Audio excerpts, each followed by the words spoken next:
حقیقت ہے میرے بھائی، زندگی کا بھروسہ نہیں ہے۔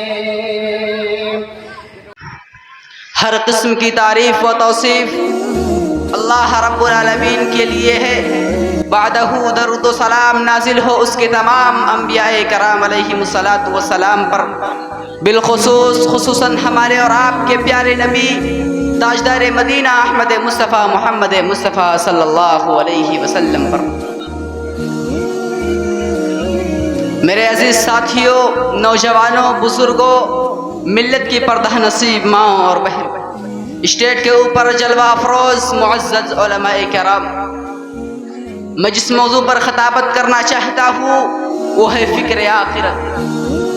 فکر آخرت، اللہ رب العالمین کے سامنے جواب دہی کا احساس اگر ایک انسان کے دل کے اندر پیدا ہو جائے تو وہ انسان گناہ کرنے کے پہلے 1000 مرتبہ۔ میرے بھائیوں، جب ہم اپنے سماج پر، اپنے سوسائٹی میں نظر ڈالتے ہیں تو تمام کے تمام گناہوں کے بازار گرم ہونے کے پیچھے صرف اور صرف یہی نظر آتا ہے کہ ہمارے اور آپ کے دل سے فکر آخرت کا جذبہ نکل چکا ہے۔ اگر انسان کے دل کے اندر اللہ رب العالمین کا خوف ہو، اگر انسان اپنے دل کے اندر یہ سوچ لے کہ ہمیں اللہ رب العالمین کے سامنے جواب دینا ہے تو وہ گناہ کرنے کے پہلے 1000 مرتبہ سوچتا ہے۔ میرے بھائیوں، جب ہم فکر آخرت کی بات کرتے ہیں، آخرت کی بات کرتے ہیں تو ہمارے دل میں یہ خیال آتا ہے کہ فکر آخرت کا مطلب کیا ہے؟ میرے بھائیوں، کیا فکر آخرت کا مطلب یہ ہے کہ ہم دنیا چھوڑ دیں؟ نہیں میرے بھائیوں، فکر آخرت کا مطلب دنیا نہیں، دنیا کا چھوڑنا نہیں ہے۔ فکر آخرت کا مطلب ترک دنیا نہیں ہے۔ اگر آپ نے فکر آخرت کا مطلب ترک دنیا سمجھا ہے تو آپ غلط ہیں۔ قرآن کریم کے اندر اللہ رب العالمین نے ہمیں اور آپ کو سب سے جامع دعا، سب سے بہترین دعا جو سکھائی ہے، اس کے اندر ہم اور آپ سب سے پہلے دنیا مانگتے ہیں۔ قرآن اٹھاؤ، اللہ رب العالمین ہمیں دعا سکھلاتا ہے، ہم اسی دعا کے ساتھ اللہ رب العالمین کی بارگاہ میں ہاتھ پھیلاتے ہیں اور دعا کرتے ہیں، ربنا آتنا فی الدنیا حسنۃ وفی الآخرۃ حسنۃ وقنا عذاب النار۔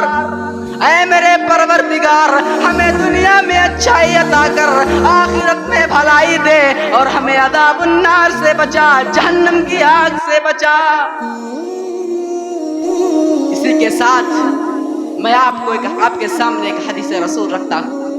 اللہ کے نبی جناب محمد الرسول اللہ صلی اللہ علیہ وسلم کے ایک صحابی ہے، حضرت عبداللہ بن عمرو بن عاص رضی اللہ تعالی عنہ۔ ان کی شادی ہو جاتی ہے، ان کا نکاح ہو جاتا ہے، یہ اپنی بیوی کا حق ادا نہیں کر رہے ہیں، راتوں کو قیام اللیل کر رہے ہیں، دن میں لگاتار روزے رکھ رہے ہیں۔ ایک دن حضرت عبداللہ رضی اللہ تعالی، حضرت عمرو بن عاص رضی اللہ تعالی عنہ نے اپنی بہو سے پوچھا کہ تمہاری شادی شدہ زندگی کیسی چل رہی؟ بہو نے اشارے میں بتلا دیا کہ آپ کے بیٹوں کو دن میں روزے رکھنے سے اور راتوں میں قیام اللیل کرنے سے فرصت ہی نہیں ہے، وہ اپنی بیوی کا حق ادا کیا کرے گا؟ وہ اپنی بیوی کا حق ادا کیا کرے گا؟ حضرت عمرو بن عاص رضی اللہ تعالیٰ عنہ اللہ کے نبی جناب محمد الرسول اللہ صلی اللہ علیہ وسلم کی خدمت میں حاضر ہوئے اور کہنے لگے، اللہ کے نبی صلی اللہ علیہ وسلم، میرا بیٹا اپنی بیوی کا حق ادا نہیں کر رہا۔ سارا ماجرا اللہ کے نبی صلی اللہ علیہ وسلم کے سامنے بیان کر دیا اور کہا، اللہ کے نبی آپ میرے بیٹے کو سمجھائیے۔ اللہ کے نبی نے حکم دیا کہ حضرت عبداللہ بن عمرو کو بلایا جائے۔ بلایا گیا حضرت عبداللہ بن عمرو بن عاص رضی اللہ تعالی عنہ اللہ کے نبی صلی اللہ علیہ وسلم کی خدمت میں حاضر۔ اللہ کے نبی نے کہا، اے عبداللہ مجھے پتہ لگا ہے کہ تم رات میں قیام اللیل کرتے ہو، دن میں روزے رکھتے ہو۔ کہنے لگے، ہاں اے اللہ کے نبی صلی اللہ علیہ وسلم، آپ نے بالکل صحیح پتہ کیا ہے، آپ کو بالکل صحیح پتہ لگا ہے۔ اللہ کے نبی نے فرمایا اے عبداللہ تم ایسا نہ کرو، اے عبداللہ تم ایسا نہ کرو، وَإِنَّ لِجَسَدِكَ عَلَيْكَ حَقًّا وَإِنَّ لِعَيْنِكَ عَلَيْكَ حَقًّا وَإِنَّ لِزَوْرِكَ عَلَيْكَ حَقًّا وَإِنَّ لِزَوْجِكَ عَلَيْكَ حَقًّا وَإِنَّ لِرَبِّكَ عَلَيْكَ حَقًّا۔ اے عبداللہ تم ایسا نہ کرو، تمہارے جسم کا بھی تمہارے اوپر حق ہے، تمہاری آنکھوں کا بھی تمہارے اوپر حق ہے، تمہارے مہمانوں کا بھی تمہارے اوپر حق ہے، تمہاری بیوی کا بھی تمہارے اوپر حق ہے، اور تمہارے رب کا بھی تمہارے اوپر حق ہے۔ پتا کیا لگا کہ دنیا کا چھوڑنا یہ فکر آخرت نہیں ہے، بلکہ دنیا کے اندر رہ کر کے آخرت کی تیاری کرنا، آخرت کی فکر کرنا، یہ ہے فکر آخرت میرے پیارے ساتھیوں۔ آئیے ایک حدیث رسول آپ کے سامنے پیش کرتا ہوں۔ راوی حدیث حضرت انس بن مالک رضی اللہ تعالی عنہ بیان کرتے ہیں کہ اللہ کے نبی صلی اللہ علیہ وسلم نے بیان فرمایا کہ جس انسان نے اپنی زندگی کا مقصد آخرت کو بنا لیا، اللہ رب العالمین اس کے دل کو غنی بنا دے گا، اللہ رب العالمین اس کے دل کو غنی بنا دے گا۔